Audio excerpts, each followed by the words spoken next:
오늘 본문에서 예수님께서는 우리의 인생에 두 가지 문과 두 가지 길이 있다고 말씀하십니다.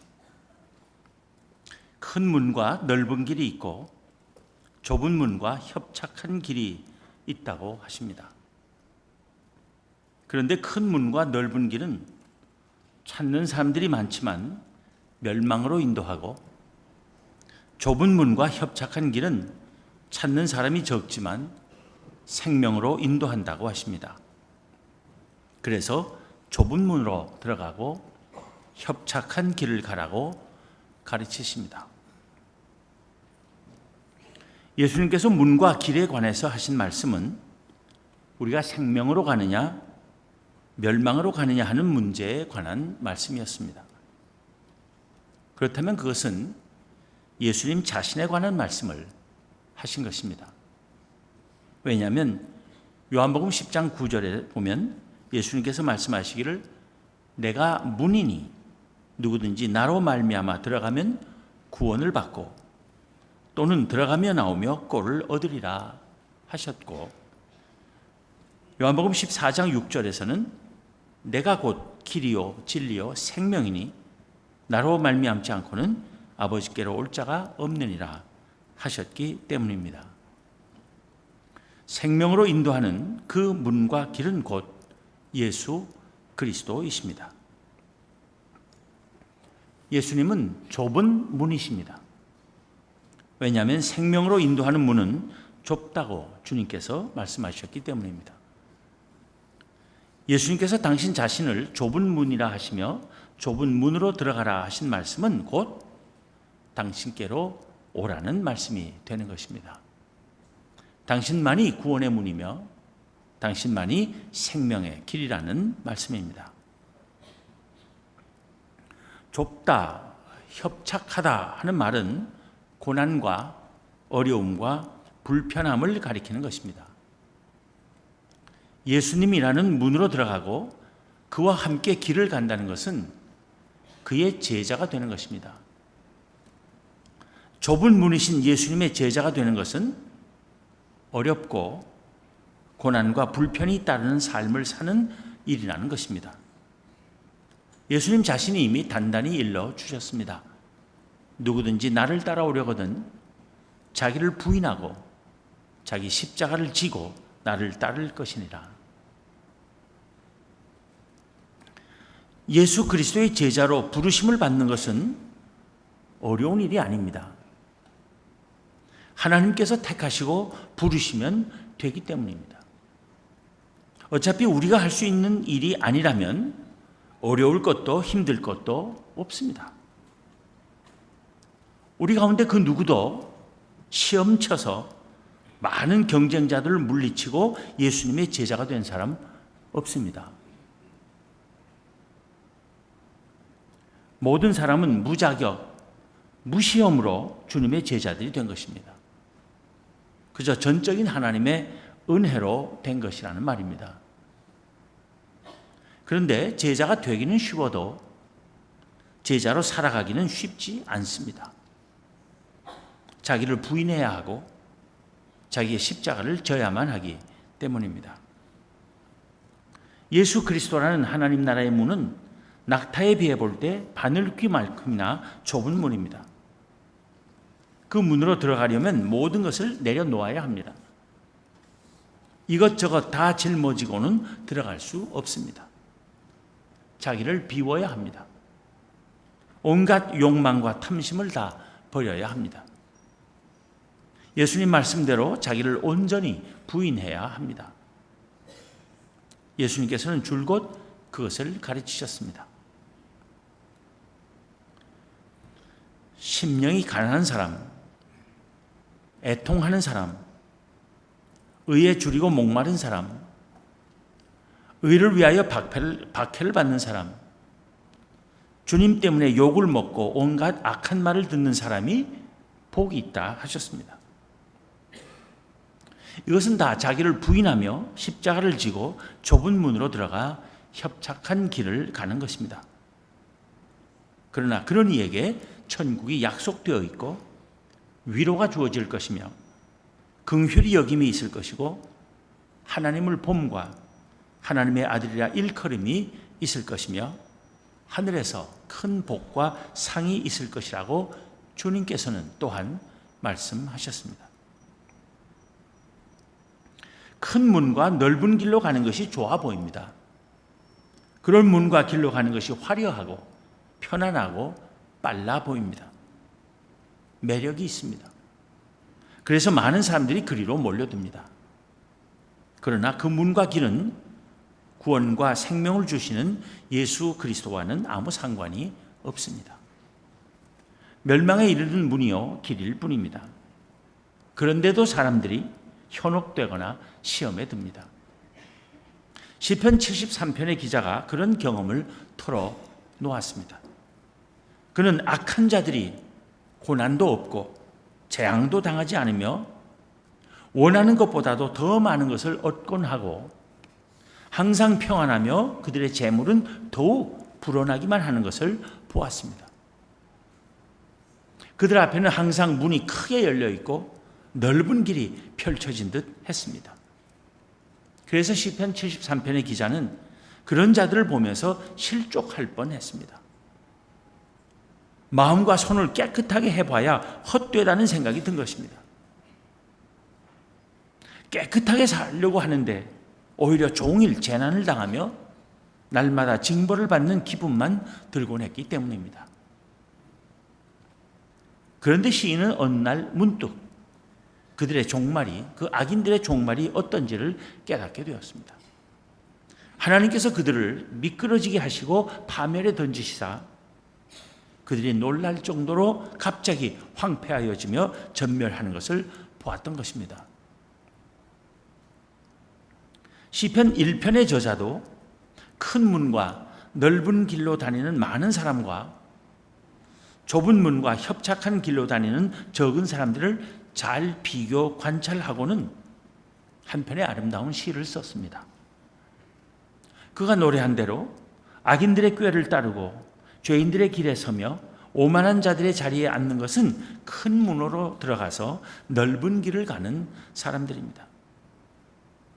그러나 그런 자들은 오직 바람에 나는 겨와 같은 인생일 뿐이며 망하는 자들이라는 것입니다. 반면에 악인들의 꾀를 따르지 아니하고 죄인들의 길에 서지 아니하며 오만한 자들의 자리에 앉지 아니하고 오직 하나님의 율법을 즐거워하여 그의 율법을 주야로 묵상하는 사람들은 좁은 문으로 들어가서 협착한 길을 가는 사람들입니다. 그런데 그 사람들이야말로 시냇가에 심은 나무가 철을 따라 열매를 맺으며 그 잎사귀가 마르지 아니함 같이 하는 모든 일에 있어서 형통하고 하나님께서 인정하시는 길을 가는 복 있는 사람들이라는 것입니다. 어떤 인생을 살지를 선택하는 문과 길은 여러 가지가 있어 보입니다. 그러나 결과적으로 본다면 사실은 문과 길은 두 가지밖에 없습니다. 구원과 영생으로 인도하는 문과 길이 있고 나머지는 다 멸망으로 인도하는 문과 길입니다. 크고 화려한 문, 사람들이 가기 편안한 것 같아서 많은 사람들이 몰려드는 넓은 길에서는 예수님을 만날 수 없음을 알아야 합니다. 예수님이 안 계신 곳에는 구원이 없습니다. 오직 멸망만 있을 뿐입니다.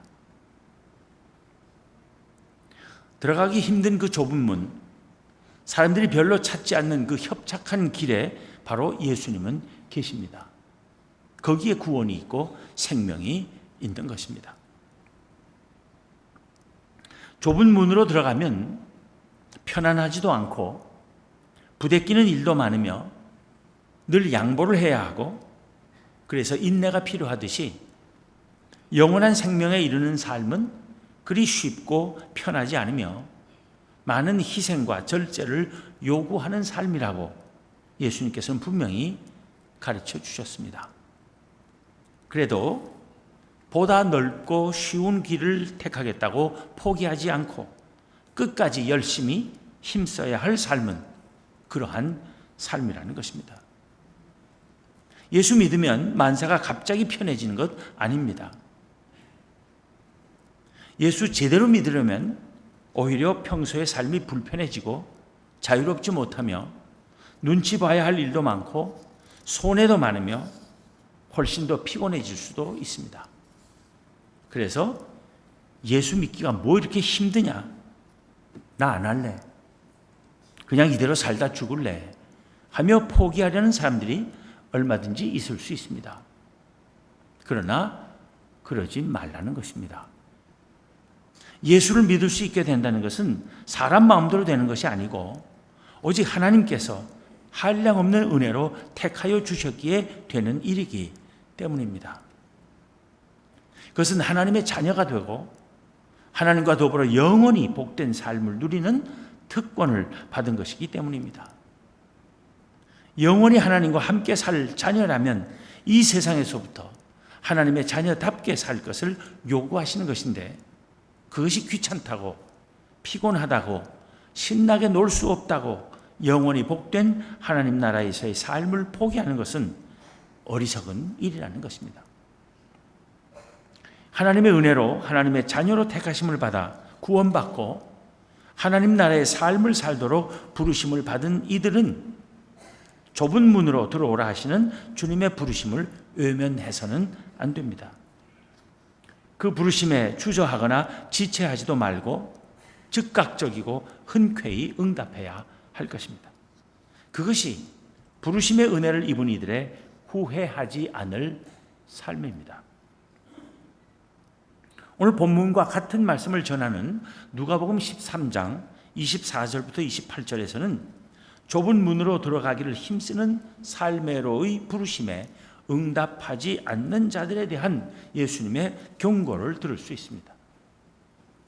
예수님께서는 비유로 하신 말씀에서 좁은 문으로 들어가기를 거부한 자들에게 주님께서 하실 말씀은 나는 너희가 어디에서 온 자인지 알지 못하노라 하는 것이라 하셨습니다. 그러면 그들이 말하기를 우리는 주 앞에서 먹고 마셨으며 주는 또한 우리를 길거리에서 가르치지 않으셨나이까 하겠지만 그들에게 되돌아오는 대답 역시 나는 너희가 어디서 왔는지 알지 못한다는 말씀이라는 것입니다. 여기서 우리는 교회에 들락거리며 예배에 참석하여 하나님의 말씀을 듣는다고 해서 곧 하나님 나라에 들어갈 사람이라는 보장이 주어지는 것은 아니라는 사실을 깨닫게 됩니다. 중요한 것은 좁은 문으로 들어가기를 힘쓰는 삶을 사느냐 하는 것입니다. 쉽고 편한 넓은 문을 찾아다니는 사람은 하나님 나라에 들어갈 사람이 아니라는 것입니다. 좁은 문으로 들어오라 하시는 하나님의 부르심에 기쁜 마음으로 응답할 줄 알아야 한다는 것입니다.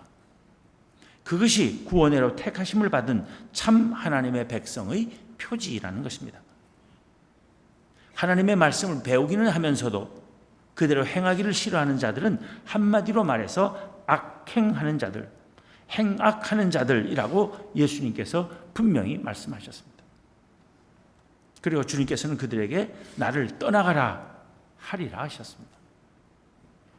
또한 덧붙여 말씀하시기를 오직 너희는 밖에 쫓겨난 자들임을 알고 거기서 슬피 울며 이를 갈리라 하리라 하셨습니다.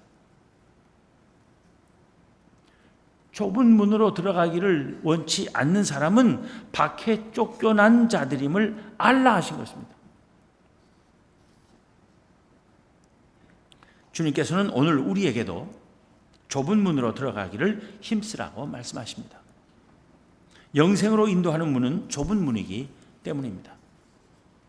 우리가 바르게 신앙생활하기가 때로는 너무나 힘들게 느껴진다 하더라도 낙심하거나 포기하지 말아야 합니다. 구원받고 하나님 나라에 들어갈 백성이 이 세상에서 살 삶은 본래 좁은 문의 삶이라는 주님의 말씀이 우리에게 언제나 위로와 힘이 될 수 있기를 바랍니다. 예수님의 좁은 문 비유는 근본적으로 구원의 진리를 말씀하신 것입니다. 그러나 그 말씀에는 또한 우리의 실제적인 일상생활을 위한 몇 가지 단순하면서 중요한 지혜가 담겨져 있습니다. 첫째, 사람들이 많이 모이는 곳이라고 해서 거기에 진리가 있는 것은 아님을 아는 지혜입니다. 둘째, 들어가기 쉬운 큰 문과 걷기 편한 넓은 길이라고 해서 거기에서 우리의 생명이 보장되는 것은 아님을 아는 지혜입니다. 이러한 사실을 아는 지혜는 우리의 삶의 자세나 방식에 대해 귀한 조언을 줍니다. 특히 보다 멀리 보고 보다 큰 것을 바라보면서 당장의 작은 불편과 어려움을 감내할 줄 아는 삶의 자세를 가르쳐 줍니다. 보다 많은 사람들의 지속적인 안전과 행복을 위해서 개인의 작은 편안함과 만족을 절제하거나 희생시킬 줄 아는 삶의 방식을 깨우쳐 줍니다. 이것이 오늘날 점증하는 환경 문제를 대하는 우리의 기본 입장이 되어야 할 것입니다. 지금 당장에 보다 더 큰 편리함, 손쉬움, 경제성, 즐거움을 무분별하게 추구하며 향유하다 보면 돌이킬 수 없고 감당하기 힘든 환경 파괴, 생명 위협, 행복 상실의 사태를 키우고 말게 되기 때문입니다.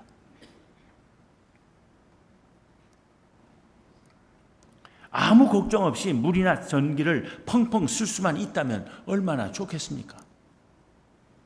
그러나 그것이 우리 자신을 포함한 온 인류에게 어마어마한 재앙을 준비하고 있다는 사실을 안다면 할 수 있는 대로 물과 전기 등 우리의 삶의 모든 자원을 최대한 아껴 쓰는 공동의 노력을 기울여야 할 것입니다. 온갖 일회용 생활용품들이 당장 사용하기에는 간편하고 좋으나 그것들의 오남용은 결국 우리를 살려야 할 지구를 병들게 해서 더 무겁고 감당할 수 없는 짐을 우리에게 지우고 죽음의 길로 우리를 끌고 갈 것임을 안다면 무작정 편리함을 추구하는 우리의 생활 습관을 바꿔야 할 것입니다. 작은 일부터 실천하며 체질화하는 결단을 해야 하는 것입니다. 큰 문과 넓은 길은 쉽고 편하기에 많은 사람들이 그리로 모입니다. 그러나 그것은 멸망으로 인도하는 길이라고 하는 주님의 말씀을 늘 기억해야 할 것입니다. 좁은 문과 협착한 길은 힘들고 불편하기에 찾는 사람이 적습니다. 그러나 거기에서 우리는 생명회로 인도될 수 있음을 또한 잊지 말아야 할 것입니다. 그러기에 좁은 문으로 들어가라고 주님께서 말씀하신 것입니다. 좁은 문에 진리가 있고 협착한 길에 생명이 있다면 그 문을 통해 그 길로 나아가기를 두려워하거나 망설이지 않는 우리가 되어야 할 것입니다. 보다 많은 사람의 보다 크고 지속적인 유익과 행복을 위해 당장의 개인적인 작은 편리함과 즐거움을 절제하며 포기할 줄 아는 지혜롭고 착한 삶을 살아가는 우리 모두가 될 수 있어야 할 것입니다. 우리 그리스도인들이 환경 문제에 관심을 기울여야 하는 이유가 있습니다. 그것은 우리는 우주 만물을 하나님께서 창조하셨다고 믿기 때문입니다. 우리는 하나님께서 우리가 살고 있는 이 피조 세계를 하나님의 뜻대로 관리할 책임을 우리 인간에게 맡기셨다고 믿기 때문입니다. 우리는 이 피조 세계가 모든 사람에게 영속적으로 행복과 유익을 주는 것이 하나님의 뜻이라고 믿기 때문입니다. 이 믿음 때문에 우리는 환경에 대한 관심과 책임 의식을 가져야 하는 것입니다. 창세기는 하나님의 엿새 동안의 천지 창조를 기술하며 하나님이 보시기에 좋았더라 하는 말을 반복하고 있습니다. 그리고 여섯째 날 사람을 만드시고 나서는 하나님께서 지으신 모든 것을 보시니 보시기에 심히 좋았더라고 합니다. 여기서 우리는 하나님께서 사람만 보시고 심히 좋아하신 것이 아니라 지으신 모든 것을 보시고 심히 좋게 여기셨다는 사실에 유의해야 합니다. 즉 온 세상을 지으셨을 뿐만 아니라 그 세상을 창조주 하나님의 뜻대로 잘 관리하고 다스릴 사람을 두신 것을 심히 좋게 여기셨다는 것입니다. 이것은 사람에게 하나님의 뜻대로 온 세상을 잘 돌보아 하나님을 기쁘시게 해야 할 책임이 주어졌음을 의미하는 것입니다. 믿지 않는 사람들은 그저 사람의 유익을 위해서 환경 보존에 관심을 가지겠지만 우리는 하나님의 뜻을 받들며 하나님께 영광을 돌리기 위하여 환경 보존을 우리의 중요한 과제의 하나로 삼는 것입니다. 이 과제 해결에 다 같이 힘을 모으며 참여할 수 있는 이 땅의 모든 그리스도인들이 되어야 할 것입니다. 기도하겠습니다.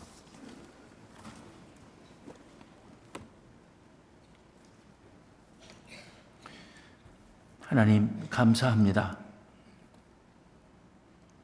누구나 다 넓은 문으로 들어가기를 좋아하고 넓은 길로 다니기를 좋아하겠지만은 거기에는 생명이 없고 또 그 길은 멸망으로 인도하는 길이 될 수 있다고 하는 중요한 깨우침을 저희에게 주시니 감사합니다. 좁은 문과 협착한 길은 좋아하는 사람 별로 없고 가려고 하는 사람 별로 없지만 그러나 거기에 주님이 계시고 구원과 생명이 있음을 새롭게 깨닫게 하여 주심을 감사합니다. 좁은 문으로 들어오라 하신 주님의 말씀대로 조금 불편하고 조금 힘들어도 주님과 함께하는 삶의 길을 걷기를 기쁨으로 받아들이고 순종하며 감사에 넘치는 삶을 살 수 있는 저희가 되게 하여 주시옵소서. 저희에게 아름답고 부족할 것이 하나도 없는 창조 세계를 선물로 주신 것 감사합니다.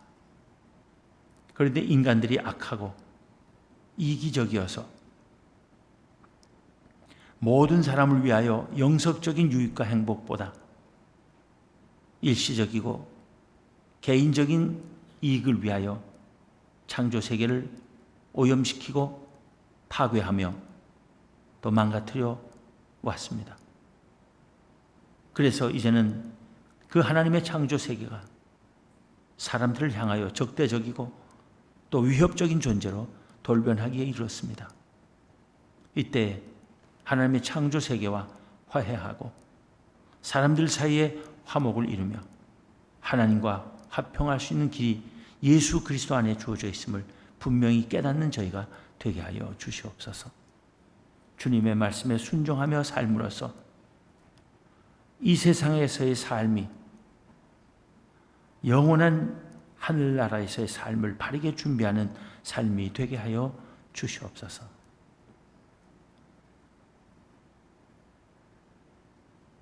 저희에게 자기를 부인하고 자기 십자가를 지고 나를 따를 것이니라 하신 주님의 말씀을 늘 가슴에 품고 저희 자신 대신 예수 그리스도의 마음을 저희 마음속에 가득 채우고 주님께서 저희 모두를 위하여 그 고된 십자가를 지셨음을 생각하며 저희 각자에게 메어지는 십자가를 기쁨과 즐거움으로 메고 갈 수 있는 주의 제자들, 하나님의 자녀들, 하나님 나라의 백성들 모두 되게 하여 주시옵소서. 우리 주님 예수 그리스도의 이름으로 기도하옵나이다. 아멘.